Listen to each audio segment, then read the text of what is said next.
जिसका मैं साथ छोड़ता हूं उसका कहीं अता पता नहीं रहता है। विकेट गिर रहे थे उधर पर।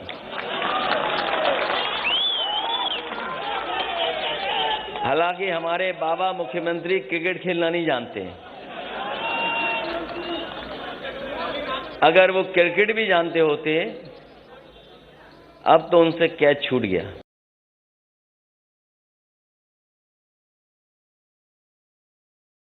कर संक्रांति के अवसर पर अपने इस अनुसूचित जाति के कार्यकर्ता श्री अमृतलाल भारती और उनके सभी परिवारजनों को हृदय से धन्यवाद देता हूं, जिन्होंने मुझे खिचड़ी सह भोज पर अपने घर में आमंत्रित किया।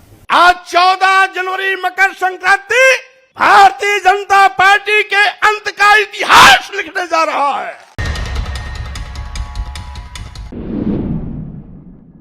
उत्तर प्रदेश चुनाव की तारीख का ऐलान हुए अभी कुछ ही दिन हुए हैं, लेकिन इसको लेकर सियासी तमाशा पिछले 1 साल से चल रहा है। सबसे पहले लगा जैसे किसान आंदोलन उत्तर प्रदेश चुनाव का मेन मुद्दा होगा, फिर अब्बा जान, जिन्ना और औरंगजेब पर बात होने लगी, फिर काशी, मथुरा, मस्जिद और हिंदुत्व का दौर आया। बीच में पूर्वांचल एक्सप्रेस और बाकी डेवलपमेंट्स यानी वही विकास की योजनाओं पर बहस हुई। फिर पलायन, बेरोजगारी, महंगाई को लेकर तमाशे हुए।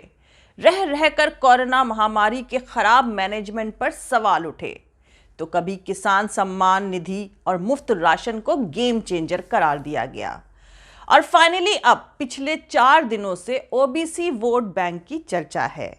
जाति के बेस पर उत्तर प्रदेश में चुनाव पहले भी लड़े जाते थे और इस बार भी लड़े जा रहे हैं, लेकिन पिछले कुछ दिनों के सियासी तमाशे के बाद अब साफ दिख रहा है कि ओबीसी वोट बैंक काफी मुखर होकर अपनी राय जाहिर कर रहा है। ये इत्तेफाक नहीं है कि योगी सरकार से निकलने वाले मंत्री और विधायक लोअर ओबीसी से आते हैं। ये सियासी तमाशा एक बेहद अहम स्ट्रैटेजी का हिस्सा है। चुनाव के ऐलान के बाद और टिकट बंटवारे से पहले नेताओं का पार्टियां बदलना बहुत बड़ी बात नहीं है, लेकिन जिस अंदाज में इस्तीफे दिए गए और जनता के बीच जो परसेप्शन जा रहा है, उसने बीजेपी को डिफेंसिव मोड में लाकर खड़ा कर दिया है। वैसे उत्तर प्रदेश 2017 के विधानसभा चुनाव में बीजेपी को 325 सीटों पर जीत मिली थी। समाजवादी पार्टी 50 का आंकड़ा भी नहीं छू पाई थी। बीएसपी को 19 सीटों के साथ ही सब्र करना पड़ा था, जबकि कांग्रेस के खाते में महज 7 सीटें ही आई थीं।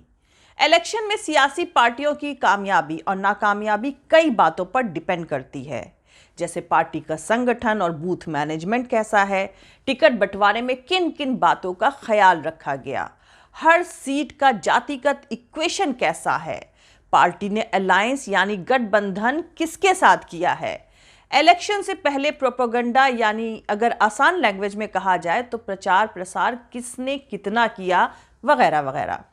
इसके अलावा सियासी पार्टी का मीडिया मैनेजमेंट और दूसरी कई बातें जीत हार तय करती हैं।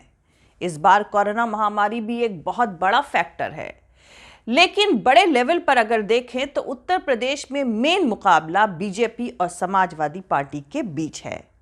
पिछले 10-15 दिनों में हालात तेजी से बदले हैं। जिस तरह से विधायक पाला बदलकर बीजेपी से समाजवादी पार्टी की तरफ जा रहे हैं, उससे इन दो पार्टियों के बीच मुकाबला होने की बात को और ज्यादा ताकत मिल रही है। पिछले 4 दिनों से बीजेपी से बगावत करके जाने वाले मंत्रियों और विधायकों की झड़ी सी लगी हुई है। अब उनमें से कई नेताओं ने समाजवादी पार्टी ज्वाइन कर ली है। रही सही कसर उन अटकलों ने पूरी कर दी जिसमें कहा जा रहा था कि योगी आदित्यनाथ अयोध्या से चुनाव लड़ सकते हैं। हालांकि इस बात पर अभी तक ऑफिशियली मोहर नहीं लगी है। जो कार्ड अखिलेश यादव खेल रहे हैं, ये वही पुराना मुलायम सिंह वाला कार्ड ही है। मुलायम सिंह कहा करते थे, यादव और मुस्लिम एक साथ हो जाएं तो उन्हें कोई हरा नहीं सकता। अब MY सिर्फ MY ही नहीं रहा, वो MY+ हो गया है। भले ही सापा मुद्दे बेरोजगारी, कोविड में खराब मैनेजमेंट और महंगाई के उठाए, लेकिन लोगों को एकजुट जाति के बेस पर ही कर रही है। सियासत में विधायकों को मौसम वैज्ञानिक कहा जाता है, क्योंकि वो जीत हार का रुख पहले से ही भांप लेते हैं। बीजेपी छोड़ने वालों का समाजवादी पार्टी में जाना इस बात का इशारा है कि विधायकों को भी लग रहा है कि मुकाबला इन्हीं दोनों पार्टियों के बीच में है। 2014 में गुजरात मॉडल पर चुनाव लड़ा गया। 2017 और 2019 में पिछड़े भी हिंदू हो गए थे, जाटव भी हिंदू हो गए और यादव भी हिंदू हो गए थे। लेकिन इस बार वो चीज टूटी है। पिछड़ा हो, दलित या अति पिछड़ा हो, अब सबको लगने लगा है कि आखिरी में बीजेपी हमेशा हिंदुत्व के मुद्दे पर ही लौट कर आती है। इस वजह से इस बार हिंदुत्व कार्ड उस तरह नहीं चलने वाला जैसे 2019 में चला था और जैसा बीजेपी फिर से चाह रही है। एक बड़ी जमात जो पहले बीजेपी की तरफ गई थी, वो भी अब नाउम्मीदी के हालात में है। तमाम पुराने संघ भाजपा सपोर्टर्स भी योगी मोदी के उग्र हिंदुत्व से ऊब चुके हैं। फ्राइडे को समाजवादी पार्टी ज्वाइन करते हुए स्वामी प्रसाद मौर्य ने कहा, सरकार बनाए दलित और पिछड़े, मलाई खाएं वो अगड़े। 5% लोग आप कहते हो नारा दे रहे हैं 80 और 20 का। मैं कहता हूं 80-20 नहीं, अब तो होगा 15 और 85। 85 तो हमारा है, 15 में भी बंटवारा है। 80-20 नहीं, अब तो होगा 15 और 85 का। 85 तो हमारा है, 15 में भी बंटवारा है। सरकार बनावे दलित और पिछड़े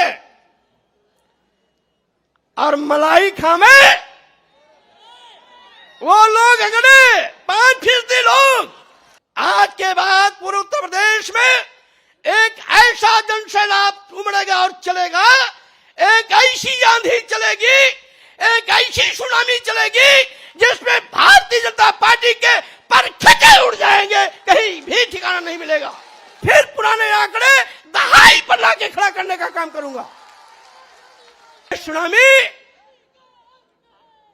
भाजपा को उखाड़ करके सीधे सीधे हिंद महासागर में ले जाकर के डुबोने का काम करेगी। इन कार्यकर्ताओं से भरा पड़ा हुआ है, पटा पड़ा हुआ है। आज 14 जनवरी मकर संक्रांति भारतीय जनता पार्टी के अंत का इतिहास लिखने जा रहा है।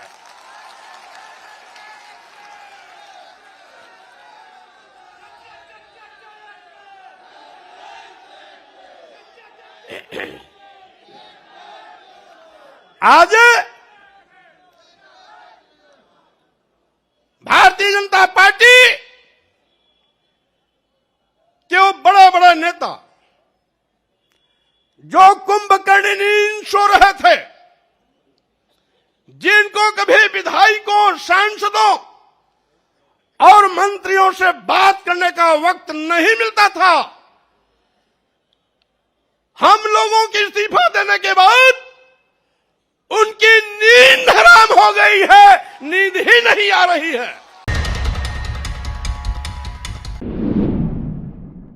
अब यहां पर आपको बता दूं कि 2017 में बीजेपी को 61% गैर यादव ओबीसी वोट मिलना था, जो किसी भी विधानसभा चुनाव में एक बड़ी तादाद है।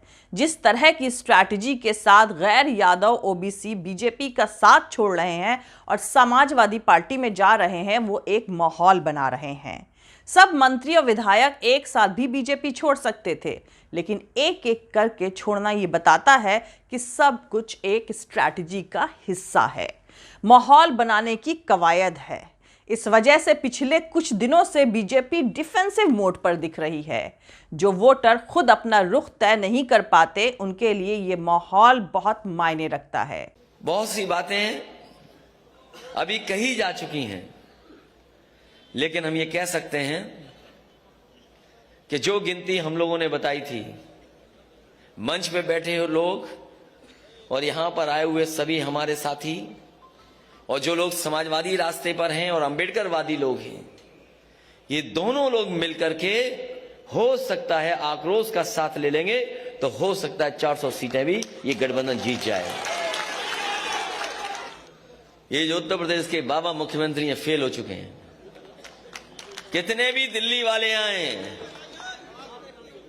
अब ये पास होने वाले नहीं है, क्योंकि जनता ने मन बना लिया है इनका सुपड़ा साफ होगा।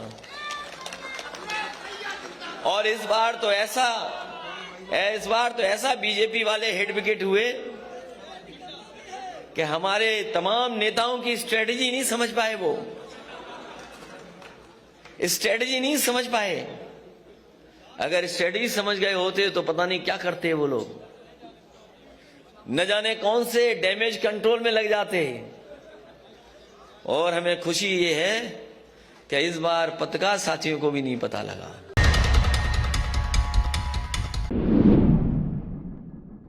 दूसरी तरफ जानकारों का मानना है कि बीजेपी के खिलाफ 5 साल की सत्ता विरोधी लहर तो है ही, लेकिन जो नेता बीजेपी छोड़कर जा रहे हैं वो इस सत्ता विरोधी लहर को और हवा देने का काम कर रहे हैं। अवध और पूर्वांचल में टीचर भर्ती में पिछड़ी जातियों को रिजर्वेशन नहीं मिलने की वजह से उनमें गुस्सा काफी वक्त से पनप रहा था, जो धीरे धीरे आंदोलन की शक्ल ले रहा था। ऐसे में स्वामी प्रसाद मौर्य जैसे नेताओं के पास बीजेपी छोड़ने के अलावा कोई दूसरा रास्ता नहीं था। योगी सरकार ने उस नाराजगी को दूर करने का भरोसा भी दिया, लेकिन अब तो पिछड़ों की बात नहीं सुनने वाली सरकार का तमगा उन्हें मिल चुका है। जय हिंद, सत्यमेव जयते, अल्लाह हाफिज। दोस्तों, हमारा पूरा वीडियो, दूसरे और वीडियोस देखने के लिए हमारा YouTube channel political Tamasha with doctor Arshi को सब्सक्राइब करके वहां पे लगी बेल आइकॉन को जरूर दबा दें, ताकि आपको हमारे आने वाले हर वीडियो की अपडेट्स मिलती रहे। और दोस्तों, अगर आपको हमारा काम पसंद आता है, हमारे वीडियोस पसंद आते हैं, तो www.patreon.com/dr अर्शी खान पर जाकर डोनेट करके आप हमारे काम को सपोर्ट कर सकते हैं। दोस्तों, अगर आपको हमारा वीडियो पसंद आता है तो लाइक और शेयर करना हरगिज नहीं भूलें। आप हमें फॉलो भी कर सकते हैं हमारे ट्विटर, इंस्टाग्राम और फेसबुक पेज पर। मेरा ट्विटर हैंडल है @arshi Aziz Khan. Thank you. मिलते हैं अगले वीडियो में।